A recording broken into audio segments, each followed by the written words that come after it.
다 같이 사도신경으로 우리의 신앙을 고백하며 새벽 예배를 하나님께 드리겠습니다. 전능하사 천지를 만드신 하나님 아버지를 내가 믿사오며 그 외아들 우리 주 예수 그리스도를 믿사오니 이는 성령으로 잉태하사 동정녀 마리아에게 나시고 본디오 빌라도에게 고난을 받으사 십자가에 못 박혀 죽으시고 장사한 지 사흘 만에 죽은 자 가운데서 다시 살아나시며 하늘에 오르사 전능하신 하나님 우편에 앉아 계시다가 저리로서 산자와 중자를 심판하러 오시리라. 성령을 믿사오며 거룩한 공회와 성도가 서로 교통하는 것과 죄를 사하여 주신 것과 몸이 다시 산 것과 영원히 산 것을 믿사옵나이다. 아멘.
역대상 7장 20절에서 27절 그리고 8장 33절에서 34절 말씀입니다.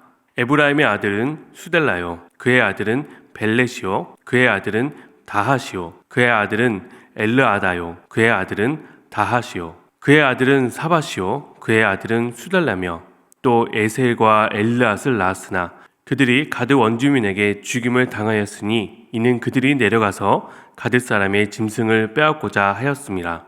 그의 아버지 에브라임이 여러 날 슬퍼함으로 그의 형제가 가서 위로하더라.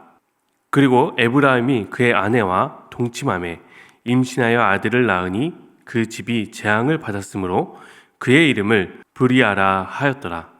에브라임의 딸은 세라이니 그가 아래의 윗성 벳호론과 우센 세라를 건설하였더라. 브리아의 아들들은 네바와 네셉이요, 네셉의 아들은 델라요, 그의 아들은 다하니요, 그의 아들은 나단이요, 그의 아들은 암미후시요, 그의 아들은 엘리사마요, 그의 아들은 눈이요, 그의 아들은 여호수아더라. 8장 33절 넬은 기스를 낳고 기스는 사울을 낳고 사울은 요나단과 말기수아와 아비나답과 에스바알을 낳았으며 요나단의 아들은 무립바알이라. 무립바알은 미가를 낳았고. 아멘.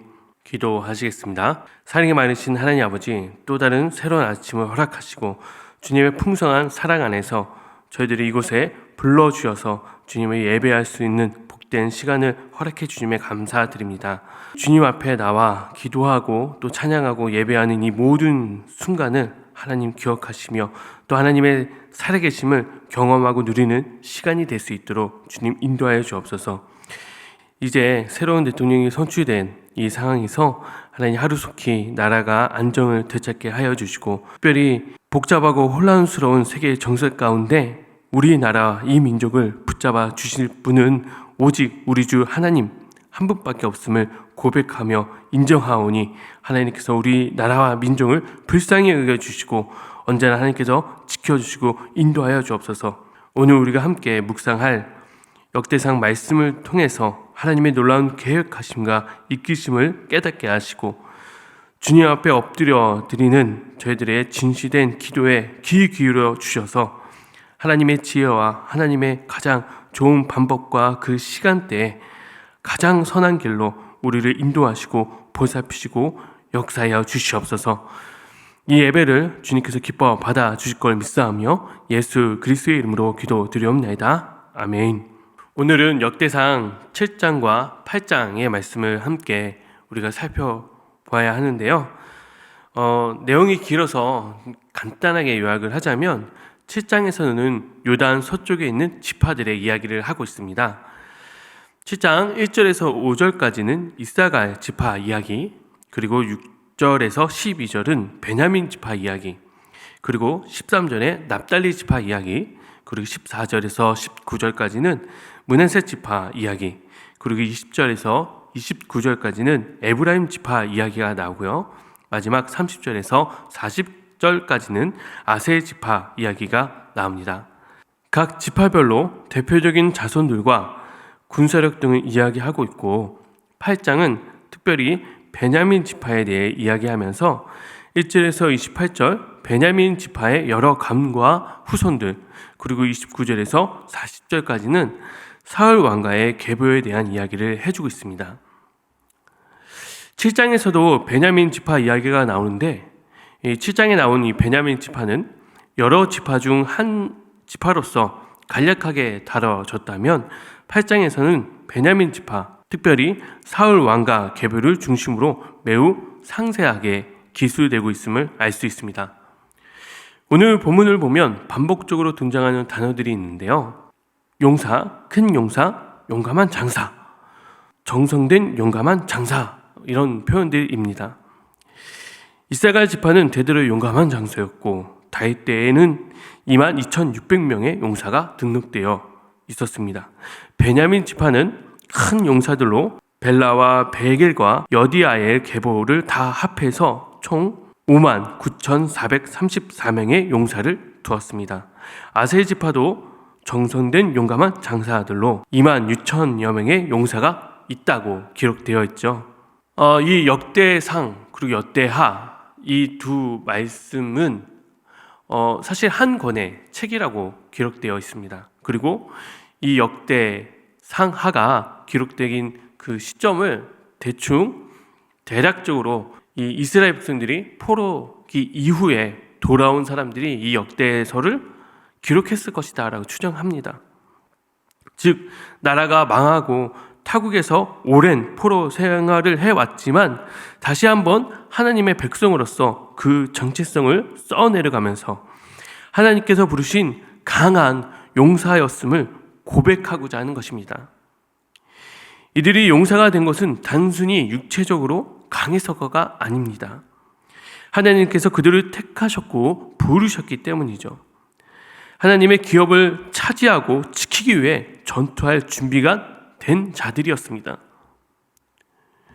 여러 통계 자료들과 또 설교 말씀들, 그리고 실제적으로 우리가 체감하는 것들을 보면 기독교가 이 땅에서 더 이상 이 세상에서 강한 이야기를 하지 못하는, 쉽게 말해 쇠퇴해져 가고 있음을 느끼고 있습니다. 안타까운 현실이지만 우리들은 하나님께서 부르신 강한 용사들이라는 사실을 잊지 말아야 합니다. 교세가 줄어들었을지 몰라도 예수 그리스도의 은혜와 그 용맹함이 줄어든 것은 아니기 때문입니다. 교회가 아직도 이 땅에 희망이 되는 이유는 우리가 믿는 하나님은 여전히 살아 계시기 때문입니다. 그리고 그 하나님이 우리를 그리스도의 강한 군사로 부르시며 사용하고 계시다는 이 사실을 잊지 마시기 바랍니다. 또 특별히 이 장에서 주목할 만한 점은 에브라임 지파 이야기인데요. 21절에 보면 가드 원주민에게 죽임을 당하였으니 이는 그들이 내려가서 가드 사람의 짐승을 빼앗고자 하였음이라 라고 기록합니다. 즉 에브라임 자손 중 일부가 블레셋 주요 도시 중에 하나로 추정되는 이 가드로 내려갔다가 토착민에게 살해당한 사건의 이야기입니다.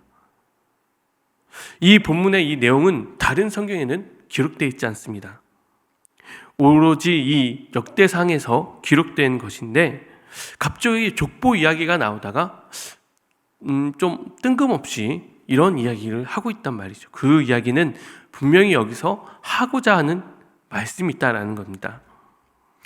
에브라임은 오래 슬퍼했고 이후 낳은 아들의 이름을 브리아, 즉 재앙이라고까지 이야기합니다. 이런 절망적인 상황을 기록하는데 이 절망적인 상황에서 그의 형제들이 그를 위로하고 그렇게 난 그 고난을 극복한 뒤에 낳은 그 자녀들이 그 유명한 눈의 아들 여호수아가 나옵니다. 그리고 또 특이하게도 에브라임의 딸 세라 이야기가 나오는데요. 이 세라가 베오론과 우센 세라라는 그 도시를 건설하였다라고 이야기합니다. 이스라엘 족보에서 여성의 이름이 나온 것도 특이하거니와 그것도 도시 건설과 같은 업적을 이룬 것이다 라고 기록되어 있으니 아주 매우 드문 일이죠. 세라가 건설한 것으로 나오는 베오론은 여호수아서, 사무엘상, 열왕기상, 역대하 등 여러 곳에서 중요한 전략적 도시로 언급되었습니다. 여호수아가 아모리 족속과 전투를 벌인 장소이기도 하며 레위인에게 분배된 성읍에서도 나오고 솔로몬이 다시 건축한 성읍 중에서도 이 도시 이름이 나옵니다. 이 도시들이 굉장히 중요 요충지였다라고 하는 것이죠. 이러한 중요한 요충지가 된 곳을 이 에브라임의 딸 세라가 건설하였다. 에브라임의 고통과 절망 속에서도 하나님의 섭리가 계속 진행되었다라는 것을 강조하고 싶은 것입니다. 이스라엘의 회복을 원하는 지금 포로 이후 다시 돌아와도 여전히 아무 일이 안 일어나는 것 같은 현실인 지금. 그러나 그러한 절망적인 상황에서도 하나님의 섭리는 계속되고 있는 것을 말해주고 싶은 것입니다. 비록 우리들의 기도가 메아리 치는 상황 같아 보인다 할지라도 하나님의 섭리는 여전한 것입니다. 사문이라고도 하죠. 죽은 문장, 효력이 없는 조문이나 무용한 규정을 뜻하는 단어입니다. 사문처럼 우리들의 기도가 과연 효력이 없는 기도일까요?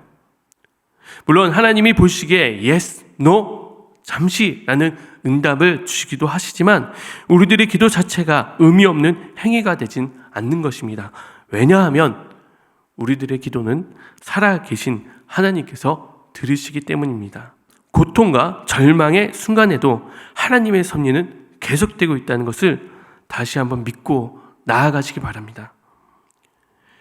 그리고 또 잊지 말아야 할 것은 8장에서의 사울의 족보 이야기입니다.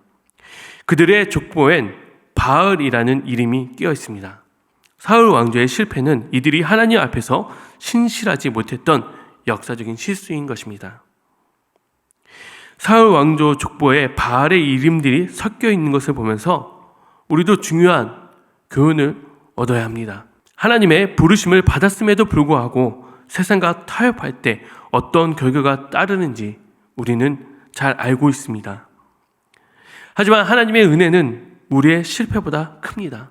에브라임 절망의 브리아에 시작해서 결국 여호수아의 위대한 지도자를 배출한 것처럼 하나님은 우리의 아픔과 실패까지도 사용하셔서 당신의 뜻을 이루어 가시는 분이십니다.